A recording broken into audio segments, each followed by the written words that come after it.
Já. Com a palavra a deputada Sâmia Bonfim, pela liderança do PSOL, Vossa Excelência tem 4 minutos, mais o tempo agregado das breves comunicações, 7 minutos. Muito obrigada, senhor presidente. Bom, eu quero registrar e cumprimentar todas as deputadas que no dia de ontem se somaram a essa articulação da bancada feminina para dar uma resposta muito contundente ao governo Jair Bolsonaro, em especial à figura do presidente, devido às suas manifestações desrespeitosas, nojentas, indecorosas e inaceitáveis com todas as mulheres brasileiras. Ele direcionou o seu comentário absurdo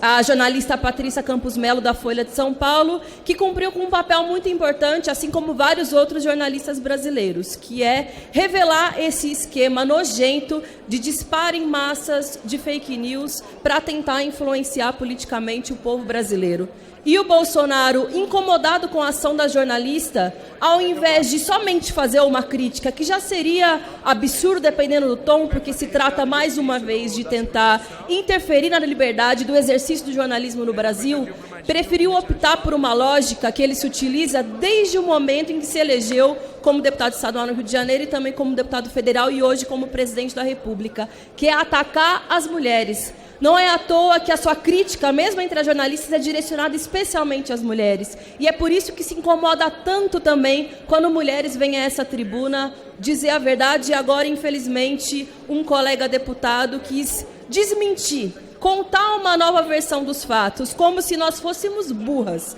como se o povo brasileiro, em especial as mulheres brasileiras, não soubessem entender o que significa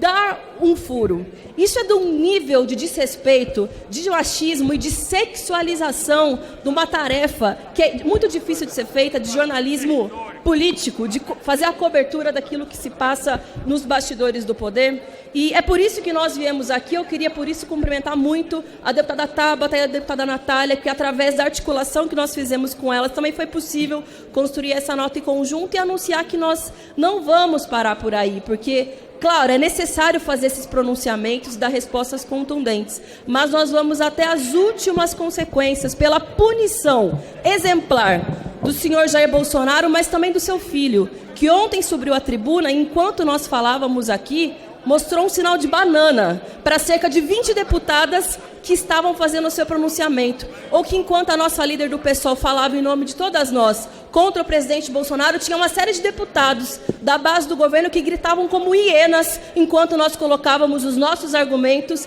e enquanto nós demonstrávamos a nossa indignação em nome de todas as mulheres brasileiras que acompanham esse absurdo que acontece na política. É sempre grave quando um homem comete uma atitude machista, indecorosa e de sexualização das mulheres, mas é ainda mais grave quando se trata do presidente da República, porque ele é a autoridade máxima do nosso país. E essa ação legitima, naturaliza e autoriza que outros homens cometam atitudes machistas como essa. Depois, não adianta subir na tribuna ou formular uma série de projetos de lei para supostamente tentar combater a violência contra as mulheres no país, porque é esse argumento institucionalizado que perpetua as diferentes formas de violência contra as mulheres. Não é à toa que nós somos o 5º país que mais mata mulheres no mundo. Não é à toa que uma pesquisa feita recentemente mostra que as mulheres são assediadas pela primeira vez na sua vida com uma média de 10 anos de idade. Não é à toa que nós somos um dos países que mais tem violência sexual e que 70% dos índices de violência sexual cometem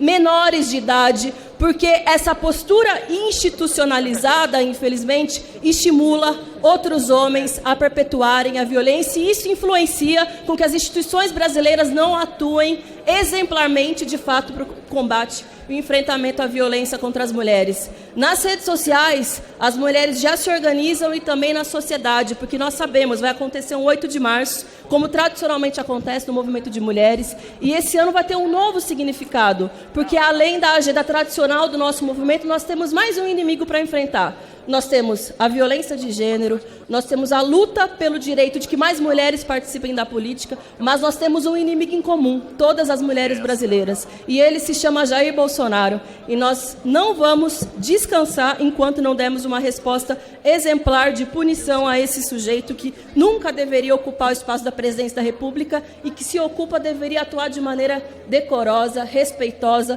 com as mulheres brasileiras, em especial com as jornalistas e demais representantes representantes das instituições que cumprem com o seu papel. Eu, como mulher, e todas as outras mulheres se sentem muito ofendidas com Jair Bolsonaro, mas nós não vamos engolir a nossa ofensa. Nós vamos transformar essa indignação em mais luta e mais ação. Aproveitar também o tempo que ainda me resta para dizer que eu me solidarizo muito com as servidoras e servidores do Estado de São Paulo, que nesse momento se encontram em luta contra uma reforma da Previdência ainda mais nefasta e cruel do que aquela que foi aprovada aqui por esse Congresso. Porque ela ainda é mais injusta para as mulheres, porque aumenta em 7 anos a idade mínima para contribuição, enquanto para os homens aumenta em somente 5 anos. Mesmo nessa Câmara, a gente já conseguiu ter o acúmulo de que mulheres precisam se aposentar mais cedo, precisam contribuir por menos tempo, justamente pela dupla e pela tripla jornada de trabalho. Mas o governador João Dória, junto com a sua base de apoio, que foi na risca,